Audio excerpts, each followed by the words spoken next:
नमस्कार, बहुत स्वागत है आपका प्रतिशोध में। और अब आप इसे दुर्योग कहिए, संयोग कहिए, जब तक पाकिस्तान है आपको हर वक्त सचेत रहना चाहिए, सावधान रहना चाहिए।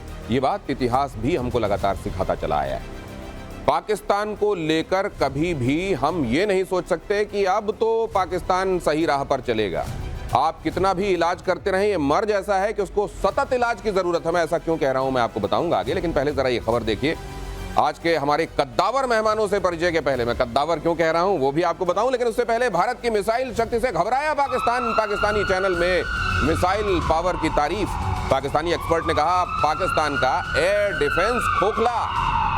पाकिस्तान के एक्सपर्ट ये कह रहे हैं कि पाकिस्तान का एयर डिफेंस खोखला। असल में क्या है, आप बाहर कितना भी तिरपाल से अपनी कमियों को ढांकने की कोशिश करें, आप अपने यहाँ जो फौज का ऑफिसर है उसे और प्रमोट करके ये दिखाने की कोशिश करें कि असल में हमने मार नहीं खाई है, हमने तो कुछ बहुत बड़ा अच्छा किया है अपने मुल्क के लिए, लेकिन जो हकीकत है वो कहीं ना कहीं से झांकेगी, वो कहीं ना कहीं से सिर उठाएगी। और यही हो रहा है इन स्टेटमेंट्स में। मेरे साथ जुड़ रहे हैं जनरल के सिन्हा, मेरे साथ मेरे इस तरफ खड़े हुए हैं मार्शल पी के श्रीवास्तव, और जिस कद की बात मैं कर रहा था कैप्टन श्याम मेरे साथ मौजूद हैं। आपको देखते हुए तो इस बात का ध्यान रखना होता है कि अगर टोपी लगाई हो तो टोपी ना गिर पड़े। बहरहाल ये जो पाकिस्तान की तरफ से आने वाली बातें हैं, क्या पाकिस्तान वाकई एक सुपरफिशियल अपनी स्ट्रेंथ को सामने पोर्ट्रे करके असल में अंदर से खोखला है इसलिए सब कुछ सामने आ रहा है, या यहीं से पाकिस्तान अपनी उन कमियों को दुरुस्त भी कर लेगा जो इस तरीके से, क्योंकि ये कहते हैं कि निंदक नियरे राखिए, शायद ये वही लोग हैं जो इनको चेता रहे हैं, ये कमियां सुधर जाएंगी क्या? दिनेश, पहली बात तो ये है कि हमें बहुत अच्छा लगा कि कम से कम कुछ एक्सपर्ट्स वहाँ ऐसे हैं जो सही बात समझते हैं। ये कुछ हैं, चुनिंदे होंगे एक दो, और ये सही बता रहे हैं। कीमत भी चुकानी पड़ेगी क्योंकि आप फील्ड मार्शल के अंदर कुछ उठ रहा होगा कि मेरी बातें खुल के क्यों आ रही हैं, लेकिन जैसे कहते हैं कि परतें खुलती आती हैं और खुल के सामने आया, इसमें कोई शक नहीं है। वो जानते हैं कि हमारा एयर डिफेंस सिस्टम पूरा नाकामयाब रहा। जो मिसाइल जहां से आनी थी आई, और जहां जानी थी वहां गई। आप इसको क्या बोलेंगे?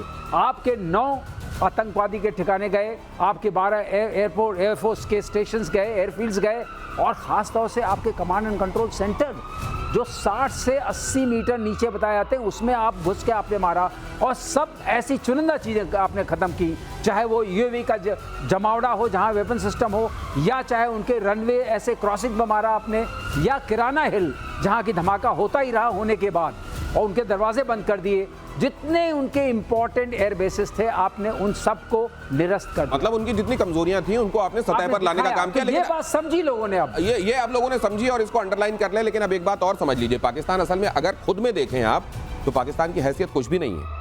और मिथुन चक्रवर्ती ने तो बीते दिनों बता भी दिया था, आपने सुना था कि अगर वो डैम बनाकर वगैरह वगैरह, मैं वो कह नहीं सकता, तो फिर पाकिस्तान की हालत तो उतने से ही खराब हो जाएगी। लेकिन एक दूसरी बात यह है कि पाकिस्तान को उसकी न्यूसेंस वैल्यू के लिए कई मुल्क इस्तेमाल करते हैं। उसमें आपने देखा कि इन दिनों अमेरिका उस न्यूसेंस वैल्यू की कद्र कर रहा है। तो बीतों दिनों ऑपरेशन सिंदूर के समय जो कहा जा रहा था कि कुछ कोऑर्डिनेट्स चाइना की तरफ मिल रहे थे, चाइना की तरफ से मिल रहे थे, टर्की मदद कर रहा था, क्या चाइना वाला हेल्प वाला एंगल आने वाले दिनों में बंद माना जाए?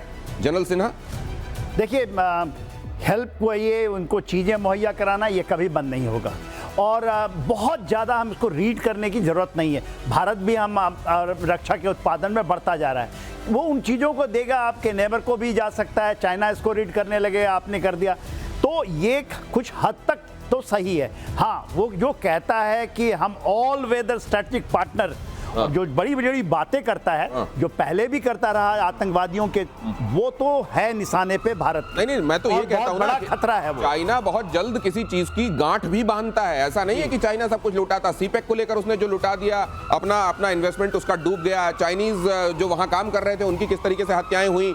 चाइना ऐसा नहीं कि सब कुछ चीजों को बड़ा हंकी डोरी मान रहा है पाकिस्तान के संदर्भ में। और क्योंकि अब अमेरिकी दादागिरी की वजह से एक नया तरह का अलाइनमेंट आप देख रहे हैं, रशिया, चाइना, इंडिया, क्या इसका एक बहुत बड़ा असर पाकिस्तान पर पड़ेगा? इंडियन नेवी से जुड़ी है बड़ी खबर देखिए, कैप्टन श्याम के पास चलेंगे। उसके बाद भारत के मुकाबले समुद्री शक्ति में पाकिस्तान कोसों दूर। पाकिस्तान के पास एक भी विमान वाहक पोत नहीं है, पाकिस्तान के पास एक भी विध्वंसक पोत नहीं, पाकिस्तान के पास एक भी परमाणु पनडुब्बी नहीं। नेवी के का मुकाबला अगर नेवी के पैरामीटर्स में देखा जाए तो कहां है पाकिस्तान भारत के मुकाबले? धन्यवाद, जय हिंद, सबनो बरना। नेवी की कैपेबिलिटी अगर आप देखें तो हमारे पास जो फ्लीट है, हमारी इंटीग्रेटेड जो फ्लीट है, 2 एयरक्राफ्ट कैरियर, 20 से ज़्यादा सबमरीन और हमारे पास एक 250 से ज़्यादा जहाज। और पाकिस्तान की बात करें तो उनके पास 50 शिप्स करीब हैं। उनके पास मैरीटाइम पेट्रोल एयरक्राफ्ट हैं, अपना भी बना रहे हैं वो, और बाहर से भी खरीदा उन्होंने। हमने कई तरह की जो घटनाएं देखी हैं अभी कुछ दिनों पहले। अभी आप हंगूर क्लास की सबमरीन जो लगातार वो 8 सबमरीन बना रहा है, तो करीब करीब 8 सबमरीन उसके पास है और लगातार उसमें बढ़ोतरी कर रहा है।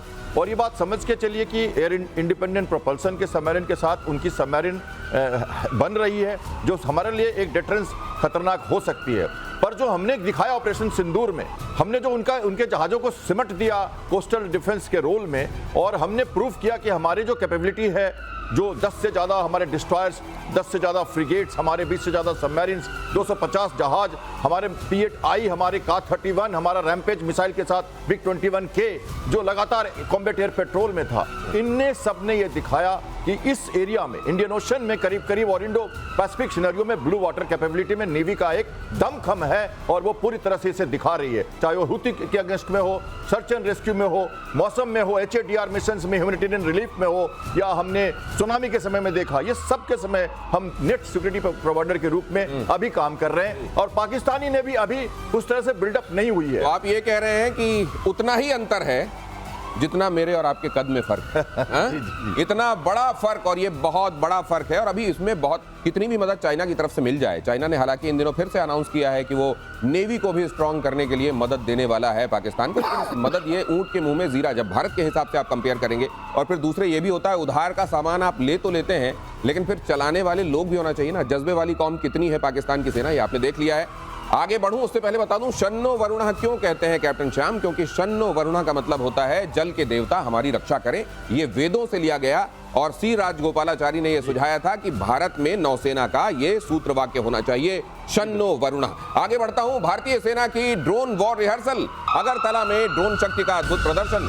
ड्रोन प्रहार 2 युद्धाभ्यास में ये क्षमता दिखाई गई। आने वाले दिनों में ड्रोन बहुत तेजी से युद्ध के संदर्भ में जो अभी तक स्थापित परंपराएं थी उनको बदलते हुए नजर आ रहे हैं, और इसीलिए आप देख रहे हैं कि हर एक मुल्क ड्रोन के हिसाब से अपनी शक्ति विस्तार में लगा हुआ है। यहाँ जो आप देख रहे हैं वो उसमें से बहुत कुछ ऐसा भी है जो सांकेतिक तस्वीरें, लेकिन जरा अब इसको समझने की कोशिश करते हैं। ड्रोन प्रहार 2, ड्रोन प्रहार 2 जो है दिनेश, ये बहुत बड़ी पहल है और बहुत इंपॉर्टेंट चीज है। इसमें होने क्या जा रहा है, जो हम लोग उडा लूप की बात करते रहे आपके चैनल के माध्यम से, उसको ये 60 to 120 सेकंड्स में कन्वर्ट करने की कोशिश कर रहे हैं। सेंसर टू शूटर, जो आपका टाइम लगता है वो जितना कंप्रेस किया जा सके। सर 60 to 120 सेकंड, 120 सेकंड में, कि अगर हमने कुछ तो 60 सेकंड से 120 सेकंड तो ज्यादा हो गया ना सर? हाँ, नहीं 60 to 120 सेकंड के अंदर खत्म कर दिया। अच्छा 60 से 120 के अंदर आप देखेंगे, आप समझेंगे, आप तय करेंगे और मारेंगे। हाँ। तो 60 और 120 सेकंड के अंदर ही अंदर करना है, उससे ज्यादा नहीं करना है। तो ये बहुत बड़ी पहल है, और इंटीग्रेशन जो हो रहा है ड्रोन्स का within Indian army, rather arm forces, हर जगह हो रहा है। इंडियन आर्मी का ये चल रहा है, ये अपने आप में एक बहुत बड़ी पहल है, क्योंकि इसमें सारे आपके all types of drones will get active, जो खास तौर से नजदीक की मार करने वाले हैं। इसमें लेजर्स भी आ जाएंगी, इसमें EMP वेपन्स भी आ जाएंगे, वो सारे के सारे। उसके लिए आकाश तीर और ICCS की भी जरूरत पड़ेगी। ये सारा जो एक तरह से इंटीग्रेशन हो रहा है वो बहुत इंपॉर्टेंट है और बहुत बड़ा मैसेज देता है कि अगर तुम आए तो छोड़ेंगे नहीं, ये वाली बात आती है इसके। और ये एयर डिफेंस के मामले में आप जानते हैं, क्योंकि आने वाले दिनों में जो वॉर है वो इस तरह की शक्ल लेता जा रहा है कि ज्यादातर जो थ्रेट होगी वो एरियल होगी। तो एरियल थ्रेट क्या होगी और एरियल थ्रेट से निपटने के तरीके क्या होंगे, और कैसे कम से कम समय में अपनी थ्रेट को हम निपटा सकें, उसको नेस्त नाबूद कर सकें, इसी बात का चैलेंज है। और यही समय बड़ा क्रिटिकल है, इसलिए 60 से 120 सेकंड, मतलब ये लगभग 2 मिनट के अंदर अंदर न सिर्फ आप अपनी थ्रेट को पहचाने, आप ये तय करें कि थ्रेट एक्चुअली किस तरीके के मिजाज का है, हमारा कौन सा हथियार उस थ्रेट से निपटने के लिए तैयार होना चाहिए, और कैसे उसको किल कर दिया जाए। ROI is very important, return on investment, क्योंकि बजट की भी बात होती है। बजट की बात होती है, मतलब आप किसी भी चींटी को मारने के लिए हाथी जैसा कुछ इस्तेमाल नहीं कर सकते, इसलिए जिस तरह की थ्रेट उस तरह का हथियार। इसीलिए ये इंटीग्रेशन, ये नेटवर्किंग बड़ी जरूरी है। अगली खबर देखिए, ब्रह्मोस ने उड़ाए पाकिस्तान और चीन के होश। ब्रह्मोस के मलबे की जांच में जुटा हुआ है चीन। स्कैल्प मिसाइलों की पाकिस्तान में जांच जारी है। पाकिस्तान में चीनी एक्सपर्ट कर रहे हैं जांच। कारवां गुजर गया, गुबार देखते रहे, लेकिन इसमें नहीं मिलेगा कुछ, यहाँ कुछ मिलेगा नहीं। इसलिए हाँ। जब हम मिसाइल डिजाइन करते हैं या कोई भी इस तरह का बॉम्ब डिजाइन होता है तो एक्सप्लोड जब करता है उसके अंदर के सिस्टम को भी एक्सप्लोड करते हैं, क्योंकि एनिमी टेरिटरी में गिरेगा, उसी के लिए मारा गया है। अगर उसमें ढूंढने मिलने वाला कुछ नहीं है, इसीलिए बात हो रही है। नहीं तो फिर अगर ये वाली बात है सर, तो PL-15 हमारी तरफ जो हमने देखा, फटा कहाँ था? वो तो टूटा था। अच्छा, याद करिए, वो फटा तो कहाँ सर था? फिर क्या देख रहे होंगे? कुरेदते हो जो राख जुस्तजू, क्या है, क्या देख रहे होंगे? देखिए, किसी भी वॉरफेयर के अंदर में जब चीज़ें जाती हैं तो जो उसकी रेसिडुअल होती है उसका भी आप उसके अंदर पेंट क्या लगाया था, मेटल क्या था, सी बहुत सारी चीजें हैं। क्या कर रहे हैं? जिस दिन से उनके होश तो उड़ी गए थे, पाकिस्तान के और चाइना के भी, और इसमें चाइना शैडो स्टॉर्म की बात, सब लोग स्कैल्प को नहीं समझते हैं। स्कैल्प भी जो है ये ब्रिटिश एंड फ्रेंच का एक कोलैबोरेशन से बनाया गया है, और ये जो है स्टेल्थ है। ब्रह्मोस जो है ये भी क्रूज है, ये भी क्रूज है।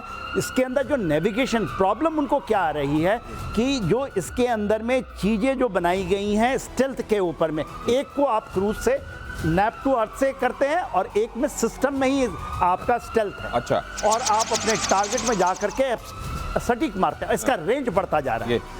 लेकिन जब आप ये बता रहे हैं सर कि ये राख कुरेद कर भी ये क्यों कोशिश हो रही है? अब आप ये सोचिए, आज के जमाने में अगर अलास्का जाते हैं पुतिन तो उनके साथ पूफ ब्रीफकेस जाता है, उनके एक्सक्रीशन का भी कहीं कोई ट्रेस ना मिले, उससे कुछ पता ना कर लिया जाए कि यहाँ इनको बीमारी क्या है। आजकल इस तरीके से इतना अंदर घुसकर दुश्मन के बारे में जब जानने की कोशिश की जा रही है, तो ठीक है, कोशिशें उधर भी हो रही हैं, लेकिन जैसा पीके श्रीवास्तव सर ने कहा, मिलेगा कुछ नहीं। अगली खबर, ऑपरेशन सिंदूर की मार से तिलमिलाया पाकिस्तान, मुनीर का नई मिसाइल फोर्स बनाने का ऐलान। इसका नाम आर्मी रॉकेट फोर्स कमांड रखा गया है।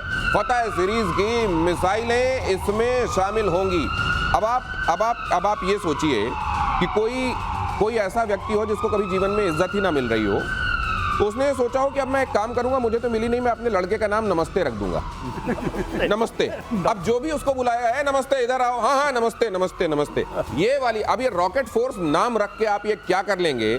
आपकी कुव्वत के बारे में पहले से ही अंदाजा है। सबसे बड़ी चीज होती है किसी भी जगह पर, कोई भी राष्ट्र उतना ही मजबूत होता है जितना उसका जो ऑब्जेक्टिव होता है, उसका जो कॉज होता है, उसको लेकर वहां की कौम ईमानदारी से कनेक्शन महसूस करती है। सही बात है। इसीलिए भारत है और इसीलिए भारत विश्व गुरु रहा है। और आप जानते हैं, झूठ की बुनियाद पर बना हुआ पाकिस्तान असल में खुद को एक मुल्क है बताने की कोशिश में आज भी लगा हुआ है। वो मुल्क असल में बन ही नहीं पाया। और ऐसे में रॉकेट फोर्स, सर ये रॉकेट नाम तो रख लिया है फोर्स का, बना भी लेंगे, कर भी, चाइना से उधार ले रहे हैं असल में ये सभी। देखिए, ये तो एक प्रवर्तन है। ये कुछ अब उन्होंने अपने वो मना रहे थे अपना स्वतंत्रता दिवस, उन्होंने कुछ अनाउंस कर दिया, उसके पहले ने एक फतह 4 की मिसाइल की एक फोटो भी डाल दी, और उन्होंने कहा हम लगातार डेवलपमेंट कर रहे हैं। डरे हुए हैं, वो घबराए हुए हैं, ऑपरेशन सिंदूर के बाद से भय खाए हुए हैं और बौखलाए हुए हैं, तो कुछ न कुछ नया परिवर्तन करना चाहते हैं। उन्होंने एक तरह से क्या किया, कहा कि कन्वेंशनल मिसाइल्स की एक फोर्स बना रहे हैं हम, उसमें वो न्यूक्लियर कैपेबल की बात भी नहीं कर रहे। उन्होंने ये ध्यान से कहा है कि वो कन्वेंशनल मिसाइल्स रखेंगे, कौन कौन सी मिसाइल उसमें रखेंगे, कौन सी नहीं रखेंगे।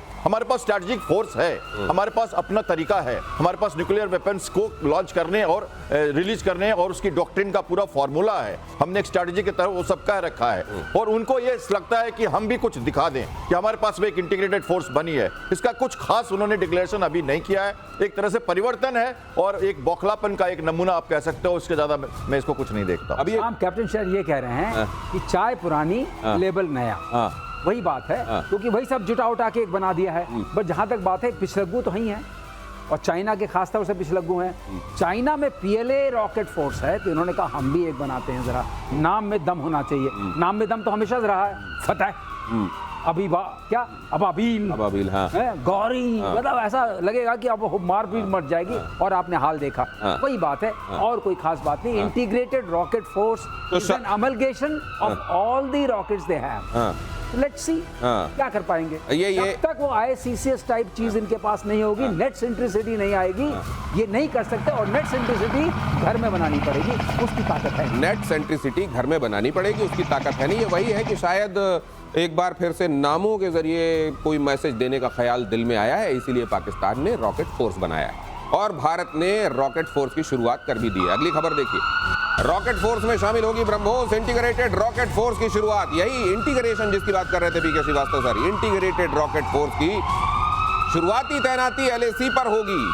अब जब ये वही वाली बात है कि आप नाम तो रखें लेकिन नाम के साथ सब्सटेंस होना चाहिए।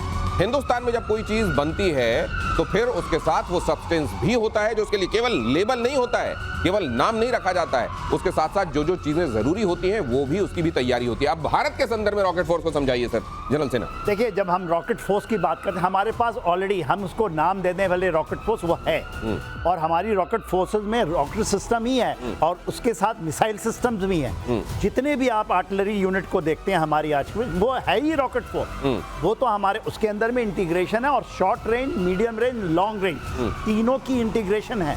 वो उसको भरे कॉपी कर ले, नाम दे दीजिए। मगर देखिए आपके पास चीजें क्या हैं। आपने कहा ब्रह्मोस की देख रहे हैं, स्कैल्प की देख रहे हैं, आपने अग्नि 5 किया, अग्नि 1 1 2 3 4 5, आपने कहा आकाश। तो जो चीज़ें आपको बैटल वर्दीनेस प्रूव करती है उसकी एक्चुअल वैल्यू है। देखिए अभी ये कहते हैं, हम स्कैल्प का भी देखेंगे, स्कैल्प प्रूव हुआ है इस बैटल में, S-400 हुआ है, पर HQ-16 तो मारा गया, HQ-9 मारा गया, रोक तो नहीं पाए ना। तो आप देखेंगे सामरिक तरीके से किस चीज के लिए लोग भागते हैं। लोग बात करते थे पैट्रियट मिसाइल, मगर आज पैट्रियट के लिए खत्म कर रहे हैं पूरे सिस्टम को। वो कहते हैं S-400, S-500 की बात करते हैं। जो आपका एरो 2-3 जो इजराइल बना रहा है, वो उसकी भी बात, इजराइल भी बहुत सारी चीजें लेके आ रहा है हमारे पास। ये एक बात मैं ऐड करना चाहूंगा सर, कि ये डिस्टेंट ऑपरेशन का मैसेज बहुत क्लियर जाता है इसमें। बियॉन्ड द रेंज फायरिंग की बात हो रही है। ये मैसेज वर्ल्ड के लिए और लेसन फॉर नेशन भी है कि रॉकेट फोर्स बनाने का मतलब ये कहा जा रहा है कि कल की लड़ाई जो होगी वो दूर वाली होगी, दूर वाली होगी, दूर से होगी। तो इस पर थ्रस्ट है, और लैंड फोर्सेस की मूवमेंट या उनका रखरखाव, या हमने जैसे एक अपना फॉर्मेशन नया बनाया आर्मी ने मूवमेंट के लिए, तो इस तरह की बातें भी हो रही है। पर ये जो मैसेज है ये बहुत क्लियर है, बियॉन्ड द रेंज अटैक्स होंगे और बियॉन्ड द विजुअल फ्लाइंग जो वेपन्स, बियॉन्ड विजुअल रेंज। अब ये लड़ाई असल में उस तरफ शिफ्ट हो रही है। कॉन्सेप्ट फॉर्म में there are 3 concepts। First concept is जो बताया बियॉन्ड विजुअल रेंज, दूसरा आता है नेट सेंट्रिसिटी, और तीसरा आता है no collateral damage, no collateral precision. ये तीनों को अगर आप हमेशा ध्यान में रखें तो आजकल के जो वेपन सिस्टम्स आ रहे हैं वो इनको ध्यान में रख के आ रहे हैं। और नेचुरली अगर आपको पहुंचना है तो आपको कंटेस्टेड एनवायरनमेंट में सर्वाइव करना है, इसलिए आपको स्टेल्थ फीचर भी डालना पड़ेगा। इसलिए स्टेल्थ फीचर, ये 3 महत्वपूर्ण बिंदु जिसको बताया जा रहा है, बियॉन्ड विजुअल रेंज के साथ होगा, नेट सेंट्रिसिटी मतलब उसको आप इंटीग्रेट करेंगे कहीं ना कहीं से, और तीसरी महत्वपूर्ण प्रिसिशन होना चाहिए, कोलैटरल डैमेज नहीं होना चाहिए। अगली खबर यह है, मेक इन इंडिया से जुड़ी ये बड़ी खबर है, भारत खुद बनाएगा फाइटर प्लेन। DRDO के साइंटिस्ट ने ये बयान दिया। फाइटर प्लेन तो एक्चुअली भारत बना रहा है। ये चैलेंज ये है अभी भी कि क्या इंजन हम अपने घर में अपना बना पाएंगे। DRDO ने जो बयान दिया है इसका मतलब क्या है, जरा वो भी समझने की कोशिश करते हैं सर। DRDO का बयान इसलिए है कि एरो इंजन हम अपना बना सकते हैं, पहले हम पार्टनरशिप में बनाएंगे। जो जी ने भी कहा है कि आप यहाँ मैन्युफैक्चर कर सकते हैं, लेकिन मैं उसको ज्यादा महत्व इसलिए नहीं दे रहा हूँ क्योंकि वो एक असेंबली होगी जो हम कई इंजन की अभी भी HAL में करते हैं। अच्छा। लेकिन जो खास बात है कि हमें अपने कावेरी इंजन को अपग्रेड करके फाइटर एयरक्राफ्ट के लायक बनाना है, जिसके लिए हमारी पार्टनर। लेकिन आप ही लोगों से बात करते हुए एक महत्वपूर्ण बात जो मैं अपने दर्शकों को भी बताना चाहता हूं, क्योंकि मेरे को अगर ये सरप्राइजिंग लगी तो मेरे दर्शकों को भी जरूर लगेगी। चाइना में आप सुनते हैं ना कि ये 4.5 जनरेशन, 5th जनरेशन से आगे की बातें हो रही हैं, वहां इतने खतरनाक फाइटर जेट्स बन रहे हैं, वो भी अपने घर में इंजन नहीं बना पाते। ये हमको इन्हीं एक्सपर्ट्स ने बताया है। चाइना भी इतने खतरनाक, कम से कम ब्रोशर में और कहने के लिए तो खतरनाक है ही है वो, ये इस तरीके के फाइटर जेट बनाता है, वो भी इंजन नहीं बना पा रहा है। नहीं, वो सारे RD सीरीज के रशियन इंजन हैं, रशियन AL सीरीज के हैं। हाँ। तो वो सारे कॉपी हैं। हाँ। कॉपी सारे हैं, कोई चीज ऐसी नहीं शुरू हुई है चाइना में जिसको आप कह सकते हैं इन्होंने अब इनिशियो किया या वो रिसर्च करके अपने यहाँ उसको किया है। आजकल AI में इनकी जो फाइलिंग हो रही है, वर्ल्ड जो हमारे यहाँ IP वाला सिस्टम होता है, उसमें WIPO जिसको बोलते हैं, world intellectual property organisation, rights organisation, उसमें इनकी फाइलिंग आजकल AI में हो रही है। अच्छा। लेकिन कैसी हो रही है उसके ऊपर, क्वालिटी के ऊपर अभी बहुत संदेह है और बहुत सारी चीजें हैं। लेकिन जहां तक इंजन का सवाल है, जो ये आपके डॉक्टर साहब कहने की कोशिश कर रहे हैं, DRDO साइंटिस्ट, वो कह रहे हैं इंजन बनाने की क्षमता हमारे अंदर है। ये क्यों कह रहे हैं दिनेश? इंजन बनाने की क्षमता इसलिए कह रहे हैं कि जो आपको इकोसिस्टम चाहिए, जो इंडस्ट्रियल बेस चाहिए, वो इंडिया में डेवलप हो रहा है और हो चुका है टू अ लार्ज एक्सटेंट। तो अब ये बहुत गैप फिल करना है तो सर। ये गैप फिलिंग बहुत जल्द हो जाएगी, मतलब ये माने सर साल 1.5 साल के अंदर क्या हम ये देख सकते हैं, या वक्त उससे ज्यादा लगेगा कि हम अपना इंजन खुद बनाएंगे? देखिए, ये बहुत दिनों से ये हमारी जो मेहनत है काम ला रही है। मैं गया था HAL, कई बार मैंने विजिट भी किया। इंजन की जो कार्रवाई शुरू हुई थी इसमें भी मैंने विजिट करके देखा था। हम चाहते हैं जो पावर है इसकी, जब ये 52 की बात कर रहे हैं, 90 की बात कर रहे हैं, 120 किलोटन की अमका में हम बात करने जा रहे हैं कि वहां तक हम इंजन को ले जाएंगे। फ्रांस, जर्मनी, इनके साथ समझौता, कोलैबोरेशन इसलिए हो रहा है कि इसके जो पार्ट्स हैं, जैसे सर ने कहा, जो इकोसिस्टम है वो डेवलप करना जरूरी है। तो हम चाह रहे हैं कि वहां से लेके इधर से उधर से सब मिला के टेक्नोलॉजी ट्रांसफर का जो एक तरीका होता है उसको मेहनत करने के बाद तब हम इसको इंटीग्रेट करके अपने लेवल पे बनाए। हम तो 6th जनरेशन फाइटर अमका की बात कर रहे हैं ना, हम तो राफेल और नहीं, अगर वो दिन बहुत दूर नहीं है तो मैं जनरल सिन्हा ये भी जानना चाहता हूं, मान लीजिए वो एक्सपर्टीज भी भारत ने हासिल कर ली कि हम अपना इंजन होगा, फाइटर जेट हम बनाने लगे, तो हमारी मजबूती तो होगी, हम हथियारों को निर्यात करने के सिलसिले में और कहां पहुंच जाएंगे? देखिए, निर्यात में तो अभी भी हम पहुंच गए। जो हमारे लक्ष्य रखा था 2025 में, हमने ये रखा था 2025 तक $5 बिलियन का निर्यात करेंगे। वो तो हमने 3 साल पहले ही कर दिया, वो पूरा कर दिया वो लक्ष्य। अब तो लक्ष्य इतनी ज़्यादा बढ़ गई है क्योंकि मांग इतनी डिमांड आ गई, और खास करके इस ऑपरेशन सिंदूर के बाद 57 देश आपसे ब्रह्मोस मांग रहे हैं, मगर हम उसके लिए 7वां फैक्ट्री लगाया, अभी यूपी में आपने लगा, हम तो उसको मुहैया कराएंगे क्योंकि हम अंदर बनाने की क्षमता रखते हैं, मैन पावर भी है, टेक्निकल नो हाउ भी है। उसकी जो इंटीग्रेशन हम कर रहे हैं AI से कर रहे हैं और मशीन लर्निंग से कर रहे हैं, ये 2 चीज़ें हैं जो कि विश्व के पास बहुत कमों की शक्ति है। अमेरिका के पास तो है, रशिया के पास में, चाइना में लिमिटेड है, मगर हम जो इसकी इंटीग्रेशन जो आप पूछ रहे हैं कि हम कितना, आपके पास इतनी डिमांड होगी क्योंकि आप उसको पूरा आप उसको पूरा भी नहीं कर पाएंगे। किस तरीके से कंप्लीट ग्लोबल साउथ मांग रहा है आपसे, ग्लोबल साउथ पूरा का पूरा ये जो जिसको ग्लोबल साउथ कहा जाता है वो डिमांड कर रहा है।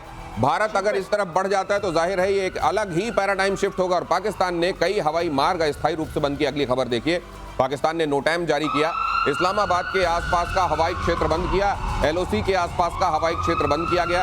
असल में पाकिस्तान ये इसलिए भी करता रहता है कि नहीं काम चल रहा है, कुछ तो हो रहा है। ये अब ये नोटैम दिया करें कि अब खुला है, बंद वाली बात तो इतनी हो गई है कि अब खुलने की बात करनी चाहिए। नोटिस टू एयरमैन, आपका दरवाजा बंद ही है हमेशा, नोटिस टू एयरमैन कि अभी खुल गया है, आ जाइए, तो ये वो वाली बात है। लेकिन ये क्यों बंद हो रहा है? बंद होने का मतलब यह है कि वहाँ पर कोई ऐसी चीज़ हो रही है जिसके लिए इन्हें बंद करना पड़ा है, या तो कोई खतरा, या कोई ये एक्सरसाइज करने की कोशिश कर रहे हैं। एक्सरसाइज की तो कोई ऐसी बात सुनाई नहीं पड़ रही है, या कोई ऐसा काम चल रहा है जो चीजें टूट फूट गई हैं उनको बनाने का काम चल रहा है। न कोई ऊपर आएगा न कोई देखेगा, क्योंकि अगर आप ऊपर आएंगे तो आप पिक्चर्स भी खींचेंगे, आप उसके एविडेंस भी लाएंगे। नहीं, मुझे खुल रही हैं। नहीं, मुझे ये लगता है सर, हॉस्टल में कुछ एक लड़के जो रह के पढ़ा करते हैं, वो क्या करते हैं, सबको ये कहते हैं भाई डिस्टर्ब मत करना, ये पढ़ाई का टाइम है। उस समय दरवाजे बंद कर लेते हैं और पता अंदर सो रहे होते हैं वो। तो ये वाला जो है ये नो टाइम जारी कर दिया गया। अब तो कुछ बड़ा होने वाला है। बड़ा ये होने वाला है कि ये पाकिस्तान है, पाकिस्तान केवल दिखा सकता है और उसके बियॉन्ड उसकी न्यूसेंस वैल्यू है। उसके अतिरिक्त अगर पाकिस्तान के संदर्भ में आप कोई वैल्यू उसकी, वो न्यूसेंस है, जमीन बेचने की, जमीन बेचने वाली बहुत बड़ी वैल्यू है। हाँ, वो उसको बेच, हाँ, घोसला का घोसला कर दे। एक जमीन को 36 बार बेच दे और न्यूसेंस वैल्यू बनाए रख, यही पाकिस्तान में इंटरनेट पर आप देखिए, ये है हाल। पाकिस्तान में इंटरनेट पर लॉकडाउन, 2/3 से ज्यादा उपभोक्ता प्रभावित। पाकिस्तान का इंटरनेट इंफ्रास्ट्रक्चर बुरी तरह तबाह हुआ। ये खबर जरा फ्लैश कीजिए। पाकिस्तान का इंटरनेट इंफ्रास्ट्रक्चर बुरी तरह डाउन है, एक तरीके से लॉकडाउन लग गया है। अब ये है वहां का। अब ये बताइए, इस तरीके में आप क्या इंटीग्रेशन कर लेंगे, क्या आप चीजों को सिनर्जी में ले आएंगे और क्या करेंगे, आपका पता ही नहीं है कुछ। जब तक में आप पता चला रॉकेट में ऐसा बत्ती में आग लगाने के लिए गए, आपकी माचिस ही सील गई, फिर क्या करेंगे आप? पाकिस्तान का यही हाल है ना सर। देखिए, वो तो आप हमेशा कहते रहते हैं वो कटोरा लेके भीख मांग रहे, गरीब है सब जगह। देखिए, प्रधानमंत्री ने बड़े अच्छे से शब्दों में कह दिया था। आपने कद की बात की, उसी पर मुझे याद आ गया। हमारे प्रधानमंत्री कह देते हैं उनको कि देखिए, जो छोटी लकीर है उसको छोटा करने की कोशिश मत करो, तुम्हारी लकीर बड़ी है, अपनी लकीर को बड़ा करो। तो ये पाकिस्तान को हम एक्चुअली इग्नोर करते हैं इनकी बातों से, क्योंकि इनके पास कुछ वो शक्ति नहीं है। ये देखिए, अभी आपको मैं बताऊं, ऑपरेशन सिंदूर के टाइम में इन्होंने ये नोटम इशू नहीं किया था। कई दिनों तक इन्होंने अपने क्षेत्र को खुला रखा था कि वो सिविल एयरक्राफ्ट जाते रहे और अपना सर्वेलेंस करते रहे, और गलती से किसी को लग जाए हमारे और हम गलत जगह पे और हम कहते हैं कि सिविलियन को मार दिया। इन्होंने बहुत सारी के डिसेप्शन किए हमारे साथ। उस समय ये नहीं किया था इन्होंने, हमने जब किया तब उन्होंने अपना स्पेस बंद किया। बड़े चालाक लोग हैं, शातिर हैं, क्लेवर हैं। पाकिस्तान का जनरल सिन्हा जो हम हाल देखते हैं, वहाँ की वो जो मोटरवेज जो वहाँ के कहलाते हैं, हाईवेज नहीं कहते, वो मोटरवे कहते हैं, वहाँ के जो ट्रक देखते हैं ना, रंग के एकदम रंग पोत के उसको एक अलग ही टाइप का बना देते हैं। यही हाल ही अपनी मिसाल, इनका जो इंफ्रास्ट्रक्चर एक्चुअली किसी भी हाल में, किसी भी डिपार्टमेंट में इनका जो इंफ्रास्ट्रक्चर है उसका हाल क्या है सर? देखिए, इन्होंने चाइना को आउटसोर्स किया हुआ है। सी पैक के अंदर में इन्होंने सब चीज़ दे दी। ये जो भी रेलवे लाइन, इलेक्ट्रिसिटी, हाईवे, जो आपने मोटरवेज, ये सारा दे दिया।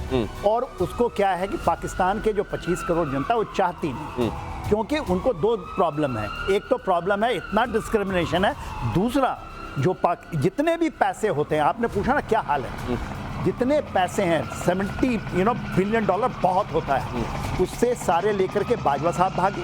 उसके पहले पापा पिया भी, वो भी बाजवा थे, वो भागे। इनके सारे लोग जाते हैं या तो आपको यूके में, अमेरिका में, पैसा खत्म हो गया तो अमेरिका से कुछ पैसा शायद मिल जाए। तो लोग तो उस गर्त में जा रहे हैं। इसलिए आपने पूछा क्या हाल है, फिर रंग आपने नहीं देखा। सबसे बड़ा आप जो कहना चाह रहे हैं वो मैं दर्शकों को समझा देता हूं। देखिए, आप इस मिट्टी में पैदा हुए हैं, आप और हम जिस देश से प्यार करते हैं वो इसलिए कि हमारी पुश्तें यहाँ पर पैदा हुई हैं, इसके लिए खपी हैं। इस जगह से हम, हमारे पूरे देवी देवता, उनके मंदिर, हमारे भगवान सब यहीं पर हैं, इसलिए हमको इस जगह से प्यार है और इसीलिए हम इसके लिए जीते और मरते हैं। लेकिन उधर क्या किया गया, एक कॉन्सेप्ट बनाया गया कि आइए मुल्क बनाते हैं। क्यों बनाए? ताकि लूटा जा सके उसको। नियत ये थी कि एक ऐसा सिस्टम बनाया जाए जिसको मुल्क का नाम दिया जाए और वहां लूट खसोट जमकर की जाए। तो वहां पर इसीलिए सिस्टम बना है और इसीलिए करप्शन पर जमकर लूट और खसोट चल रही है। अगली खबर देखिए, पाकिस्तान और चीन में मची खलबली, छठी पीढ़ी के युद्धक विमान से जुड़ी खबर। फ्रांस, जर्मनी, स्पेन बनाएंगे फाइटर प्लेन, प्रोजेक्ट में सहभागी देश के रूप में शामिल हो सकता है भारत। ये कैसी खबर है सर, इसके मायने क्या? ये खबर ये है कि ये फ्यूचर कॉम्बैट एयरक्राफ्ट सिस्टम बनाने की बात हो रही है, जिसमें 3 देश जो आपने नाम लिए वो शामिल हैं।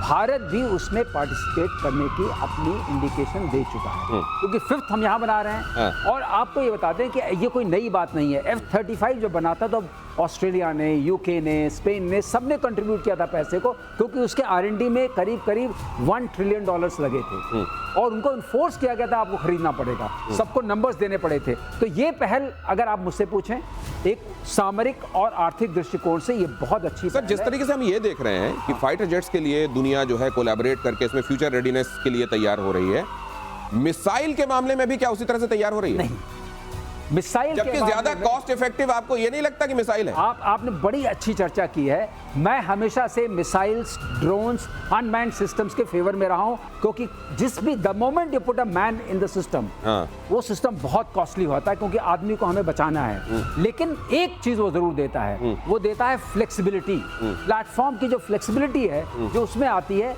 वो आपके मिसाइल सिस्टम्स में लाने में अभी दिक्कत होगी, यूएवी लाने में दिक्कत होगी। तो another 10 to 15 years we have to have a hybrid system. इसलिए फ्यूचरिस्टिक एयरक्राफ्ट हमें इसलिए रखना पड़ेगा कि अगर बाकी लोग दौड़ में आगे बढ़ रहे हैं तो हमें उसमें हिस्सा लेना ही पड़ेगा।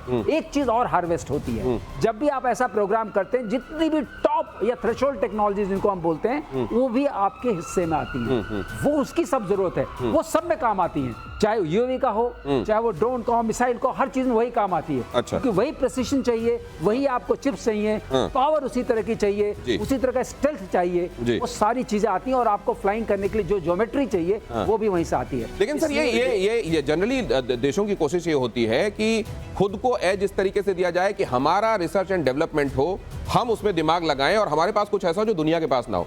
कोलैबोरेशन के तहत जब जहां कहीं कुछ आप विकसित करने की कोशिश करते हैं तो जाहिर है उसमें यह भी होता है कि वो नो हाउ दूसरों के पास भी पहुंचती है। ये कैसे चेक एंड बैलेंस किया जाता है? देखिए, इसमें जब आप सब किसी के साथ देखिए, जो ये प्रोजेक्ट आई है जिसकी हम बात कर रहे हैं, फ्रांस, जर्मनी एंड स्पेन, तो इन्होंने कुछ चीज़ों को रिजेक्ट किया। स्पेन ने तो आपने सुना होगा F-35 को रिजेक्ट कर दिया। जो अभी जो चीज़ें आ रही हैं, और इसमें देखिए क्या हो रहा है, पूरा डिफेंस इंडस्ट्री जो हो रहा है यूरोप के अंदर आ रहा है। भारत क्यों ज्वाइन कर रहा है इसको? कोई ऐसा नहीं कि हमारे पास 6 जनरेशंस के लिए बनाने के लिए नो हाउ नहीं है, हम उस तरफ जा सकते हैं। मगर आप जब इधर जाते हैं, देखिए हमने स्पेस के साथ कोलैबोरेशन करते हैं, स्पेस में तो बहुत है, अभी भी रशिया अमेरिका साथ चल के जा रहा है। कॉस्ट इफेक्टिवनेस के लिए जो सबसे बड़ी बात बातें की। और देखिए टेक्नोलॉजी में जब आप उसके साथ घुसते हैं, क्यों भारत आज के दिन में मिसाइल में, स्पेस में, क्योंकि हम हर एक जगह जा करके अपनी भागीदारी निभा, और कुछ ना कुछ आप सीखेंगे। आपके पास मैं आया, आपसे 4 बातें सीखी, और हम उसको जजब करके जब करते हैं आप उसको। चलिए इसका भी सरलीकरण कर देते हैं। नहीं, इसमें एक बात जो खास इन्होंने बताई है,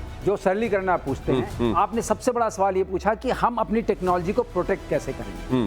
तो जो इंटेलेक्चुअल प्रॉपर्टी राइट्स जो बनते हैं वो अलग अलग मॉड्यूल्स के अलग अलग कंट्रीज के बनते हैं, और इस तरीके से आपकी इंटरडिपेंडेंस रहती है। और इस तरह की अगर साझेदारी होती है तो उस साझेदारी को तोड़ना बहुत मुश्किल होता है। ब्रह्मोस एग्जांपल है, ब्रह्मोस देख लीजिए ना। आपने जो बताया कि मिसाइल के प्रोग्राम में ये क्यों नहीं हो रहा है, या क्या हम ये ज्यादा कॉस्ट इफेक्टिव है, मेरा मानना बहुत क्लियर है इस मामले में। 35 की बात कर रहे हैं, 45 की बात कर रहे हैं, हम आमका की बात कर रहे हैं, हम ये नहीं कर रहे कि हम नहीं करेंगे, हम इंटीग्रेट कर रहे हैं दूसरों के साथ। बहुत क्लियर है कि एयर डिफेंस सिस्टम और एयर सिक्योरिटी या ऑफेंसिव प्लेटफॉर्म्स दोनों की जरूरत लगातार पड़ती रहेगी, और दोनों का प्रोग्राम हमेशा चलता रहेगा वर्ल्ड ओवर। तो ये साइमल्टेनियसली इस तरफ प्रगति होती रहेगी। इस बीच में ये भी बता दूं कि हमारे बहुत सारे दर्शक आपके विश्लेषण को बहुत प्यार करते हैं, और ये खासतौर से उनमें से कुछ जैसे मनीष शर्मा है, उन्हीं में से एक दर्शक। एयर वाइस मार्शल पीके श्रीवास्तव, जनरल सिन्हा, कमाल का आपका एनालिसिस होता है, बहुत अच्छी जानकारी मिल रही है। श्याम सर भी रेगुलरली हमारे साथ हो तो उनका भी कमाल का एनालिसिस होता है। और भारत की मिसाइल शक्ति और मजबूत होगी, भारत में होगा स्पाइक मिसाइल का उत्पादन, इजराइल के साथ मिलकर बनेगी ये मिसाइल। भारत अपनी मिसाइल शक्ति को और ज्यादा बढ़ा रहा है, और मिसाइल के इस क्षेत्र में इजराइल के साथ मिलकर काम किया जा रहा है। वैसे दुनिया ये भी सोचती होगी। दर्शकों को पहले हमारी तरफ से बहुत बहुत नमन। हाँ, ये बात तो है। आप लोग, हम सब जो है, हमारा शो जो है वो आपकी बदौलत है। इसके लिए अगर आप इसको पसंद कर रहे हैं चार, और आप इतनी जहमत भी उठा रहे हैं कि उसको आप लिख कर बता रहे हैं, जैसे हमारे एक दर्शक जिनका नाम मैंने लिया, मनीष शर्मा, उन्होंने लिखा कि एनालिसिस उनको कमाल का लगता है, इसके लिए आपका बहुत बहुत आभार सर। ये मिसाइल टेक्नोलॉजी के मामले में बहुत सारे लोग ये भी सोचते होंगे कि अगर काम करना है तो फिर ईरान का बड़ा नाम है, उसके साथ क्यों नहीं? ईरान के, देखिए ईरान के पास जब टेक्नोलॉजी की बात आती है, ईरान के पास रशियन टेक्नोलॉजी है, अपनी होम ग्रोन टेक्नोलॉजी नहीं। अच्छा, हम क्या चाहते हैं? हम चाहते हैं कि जब हम पार्टनरशिप करें, उस पार्टनरशिप को बेसिस बना करके, लीव फ्रॉक करके हम अपनी होम ग्रोन टेक्नोलॉजी बनाएं, और इसमें हम सफल हुए हैं। आपको बताएं, जब ब्रह्मोस शुरू हुआ था तो नियरली पार्टनरशिप जो है हमारी 50-50 थी, और अब जो है सिर्फ 14% जो है टेक्नोलॉजी जो हमारी नहीं है, जो वहां से आती है। अच्छा। और इस सारे को हम चेंज कर रहे हैं, चाहे वो कॉन्कोर्स में हो, चाहे इनवार में हो, चाहे आकाश में हो। आकाश में भी शुरू में हमने कुछ इजराइल से, कुछ और जगह से मदद ली थी, अब उसको हमने पूरा 99% हमारा अपना है। कुछ चीजें ऐसी होती हैं जो हम नहीं करते, क्योंकि जैसे मान लिया जो कंपोनेंट की बात होती है, वो अगर बहुत जब तक मात्रा में नहीं बनाए तो आपको सस्ता नहीं पड़ता है, तो कॉस्ट कंसिडरेशन की वजह से आप लेते हैं, और वो हमेशा मिलता भी रहता है। ऐड करूं इनमें?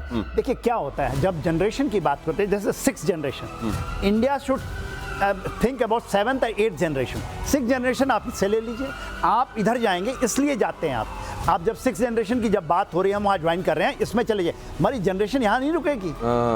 आपको एक लीप, और यही अब्दुल कलाम आजाद ने मिसाइल मैन कहलाते हैं। भारत आज मिसाइल के ऊपर में शक्ति है जो विश्व के अंदर, उनकी सोच थी, और उन्होंने ये कहा था, भले ही हम साइकिल में लेके जाके मिसाइल को करेंगे टेस्ट, मगर हमारी सोच आगे रहेगी। इसके लिए आपको ज्वाइन करने पड़ेंगे, जाने पड़ेंगे, घर के अंदर बैठ के लेकर। ध्यान रहे कि हमने 110 मिसाइल, 110 राइफल की बात चल रही है, और वो फ्रांस से चल रही है। हमें समझना चाहिए ये 5th generation fighter, 4.5 generation fighter है। हम चाहते हैं कि ये राफेल भी आए। कुछ भी हमने सुना ऑपरेशन सिंदूर में, सब एक तरफ, और 110 राफेल और खरीदने की बात हम कर रहे हैं, नेवी खरीदने की बात कर रही है राफेल से, तो उसी कंट्री से हम अमलगमेशन कर रहे हैं। एक बात मैं बता दूं, प्रोफेसर कलाम की बात आई है, तो प्रोफेसर कलाम ने कैसे शुरू किया, क्योंकि बात टेक्नोलॉजी की चल रही है। उन्होंने एक इंटीग्रेटेड गाइडेड मिसाइल्स प्रोग्राम बनाया, उसके अंतर्गत आपका आकाश बना है, त्रिशूल बना, उसी के अंतर्गत आपकी जितनी मिसाइल्स आप देखते हैं, अग्नि सीरीज, पृथ्वी सीरीज, ये सब उसी के अंतर्गत आई। उस प्रोग्राम को हमने बंद किया। उस प्रोग्राम को करने के लिए उन्होंने 2 स्ट्रक्चर्स बनाए। स्ट्रक्चर्स बड़े इंपॉर्टेंट होते हैं। उसमें एक भारत डायनेमिक्स लिमिटेड था, और उसमें उनका DRDO का एक DRDL करके बना। तो ये हमको याद रखना चाहिए कि किन किन की ये जो साइकिल में रॉकेटरी के संदर्भ में आज जो कहते हैं पीके श्रीवास्तव सर कि हम उन देशों में से हैं जिसका कोई मैच नहीं है, तो आपको वो साइकिल वाला तस्वीर भी याद होगी, सारा भाई सर की वो तस्वीर, वो भी याद होगा। और आज जो कलाम सर को याद किया जा रहा है, वो भी इसीलिए याद किया जा रहा है, कृतज्ञ राष्ट्र आपके किए हुए कंट्रीब्यूशन को हर पल याद रख रहा है। अगली खबर देखिए, ईरान की अमेरिका इजराइल को चेतावनी। ईरान ने कहा दोबारा हमला हुआ तो विनाशकारी जवाब देंगे। आर्म फोर्स के जनरल स्टाफ अब्दुल रहीम मौसवी ने कहा अगर हमारे ऊपर हमला हुआ तो फिर हमें किसी भी हाल में रोकना संभव नहीं होगा। ये फिर से एक बयान आया है और मुझे याद है कि मेजर गौरव आर्य ने एक बात कही थी, इनके बयान भी स्टेल्थ वाले होते हैं। हाँ, कि कई बार तो समझ में नहीं आते हैं क्यों आए हैं। लेकिन किधर 2 दिन पहले आया था कि हम जो है समझौता करने को तैयार हैं। अभी देखा मामला कुछ बन नहीं रहा, बोले अब हम भी तैयार हैं। हाँ, तो बीच में समझौते की बात भी कर दो और जैसे ही अगर उधर दाल गलती हुई तो नहीं लगे तो ये भी बता दो कि इस बार तो वो होगा, इससे पहले हुआ ही नहीं है। ये साई ऑप से बड़ा जरूरी होता है सर। बाकी हथियार और बाकी आपकी जो कैपेबिलिटी है एक तरफ, लेकिन जो ये मुंह चलाने की कला है ये भी बड़ी आवश्यक होती है। इसको आप कैसे देखते हैं सर फौज में? युद्ध रोकना, सीज फायर और पीस एग्रीमेंट, 3 बातें हैं। युद्ध रोकना तो उन्होंने युद्ध रोका है और अभी सीज फायर भी नहीं किया है। वो उनके कह रहे हैं, जनरल्स कह रहे हैं, उनके मंत्री कह रहे हैं, उनके उपराष्ट्रपति जो है फर्स्ट प्राइम मिनिस्टर है, डिप्टी प्राइम मिनिस्टर है, वो कह रहे हैं ये युद्ध भी नहीं रुका है। तो डरे हुए हैं, घबराए हुए, वही वाली बात हो गई। नहीं, मैं दूसरी बात जानना चाह रहा हूँ कि युद्ध में एक वाक कौशल भी एक बड़ा कौशल होता है। साइकोलॉजिकल वॉरफेयर की वाक कौशल कि आपका जो वाक चातुर्य है उससे भी आप बहुत कुछ। इस मामले में वाक चातुर्य के मामले में सर कौन से देश को आप सबसे बढ़िया पाते हैं? हथियार भले ना हो लेकिन जुबान ऐसी चलाए कि लगे कि भाई साहब इससे खतरनाक तो आपका बगल पड़ोसी आपने ऐसी बात कही। देखिए, उससे बड़ा उदाहरण नहीं होगा। पूरे हाफ दुनिया को खत्म कर देंगे, आधे पाव, एक पाव हिंदू को चेप मार देगा, मुस्लिम को छोड़ दे, ऐसी बातें आप सुन, ये तो वहीं से आती है ना। वाक चातुर्य तो तब हुआ जब आप कुछ कर जाएं और आप पकड़ में ना आए, वो चातुर्य हुआ। लेकिन जहां पर आप सीधे सीधे एक्सपोज हो, रोज एक्सपोज हो, तो उसको क्या कहेंगे सर? अब ये उसको वाक क्या बड़बोला, आई थिंक उससे अच्छा शब्द उनके लिए। अब ये इजराइल से एक बड़ी खबर आ रही है, वो भी आपको दिखा दूं। इजराइल ने कहा हम ईरान पर और हमले करने के लिए तैयार हैं। आपने ईरान ने क्या कहा वो आपको बता दिया, अब इजराइल वाली बात बता रहा हूं। इजराइल ने कहा सेना जरूरत पड़ने पर हमला करेगी। तो ये जो बातों के तीर चल रहे हैं ये दोनों तरफ से चल रहे हैं, लेकिन इसमें जो फर्क है वो ये है कि इजराइल किसी भी दिन कर देगा और आप जो है इसको देखते रहेंगे क्योंकि आप प्रॉक्सी वाले हैं। और इजराइल जो है वो प्रॉक्सी नहीं, वो सीधे सीधे निपटता है, इसलिए उसकी कही हुई बातों को बहुत गंभीरता से लेना चाहिए। कैप्टन श्याम, ठीक बात है। ये इजराइल के साथ साथ यूएसए भी कह रहा है ना, उन्होंने क्लियरली कहा है। और वर्ल्ड वॉच टॉक जो है, आइए ये जो एटॉमिक वॉच टॉक है, ऐसे क्या कह रहा है सर? वो तो मिक्स सिग्नल देता है। लेकिन जरूरत पड़ने पे तो नोबेल भी चाहिए सर। लेकिन जरूरत पड़ने पे तो खड़ा है। 2 दिन की मार के बाद उसने युद्ध विराम कराया। युद्ध विराम ही तो कराया। सीज फायर हम नहीं कहते उसको, युद्ध रोका है, सीज फायर भी नहीं है। किसी तरह का कोई ट्रस्ट भी नहीं है दोनों के बीच में। कह रहे कभी भी हमला कर सकते हैं। देखिए, कभी भी दुश्मन को आप यदि कमजोर रखेंगे ना, कहीं, मैं तो यही मानता हूं, आप उसको देखें। ईरान को मैं नहीं छोटा आपको, उसने 3000 तो मिसाइल बनाए हैं और 30,000 बना रहा है। 30,000 मेरे ख्याल को इजराइल को भी ये बात समझ में आती है। एरो 3, एरो 4 3000 और 30,000 जो है कैप्टन श्याम, ये गिनती वाले नंबर्स के लिए हिसाब से है या वाकई ये काटने वाले दांत हैं? देखिए, काटने वाले दांत इसमें से कुछ तो हैं जरूर, क्योंकि इजराइल को क्षति इनको भुगतना पड़ा था। और जब साइकोलॉजिकल वॉरफेयर की बात आप कर रहे हो, जब आप बड़बोलेपन की बात कर रहे हो, जब आप कह रहे हो मसल फ्लेक्सिंग की बात कर रहे हो और डिटरेंस दिखाने की बात कर रहे हो, तो ये जमीन फाड़ मिसाइल्स तो कभी कभी निकलेंगी। हर बार जब पुतिन जाते हैं मीटिंग से पहले तो बम्बार्डिंग करते हैं, पहले अपनी सबमरीन कहीं लगा देते हैं और एक क्रूज मिसाइल का परीक्षण कर देते हैं। कोई भी देश ये करता है टेबल पे जाने से पहले।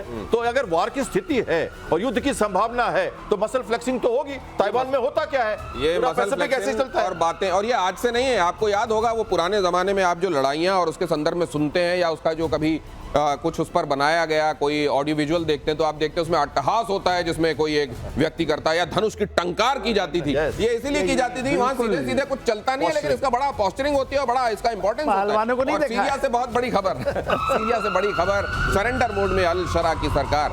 सीरिया का झुकाव तेजी से रूस की तरफ बढ़ा।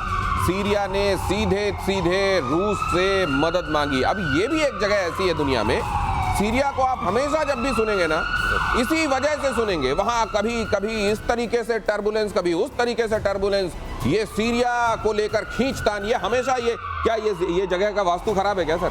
वास्तु बिल्कुल खराब है और वास्तु नहीं, यहाँ के लोग भी वास्तव में खराब है। अच्छा, तो सब मिला जुला करके जो यहाँ का संघर्ष बन रहा है, अल्टीमेटली सीरिया ने रियलाइज किया कि रूस ही एक ऐसा है जो दमदार साथी है, जो साथ में खड़ा रहता है। हाँ, हाँ। बाकी आपने देखा जी। जिस तरह की बातें अब यूएसए में जब से ट्रंप एडमिनिस्ट्रेशन आया है, जी।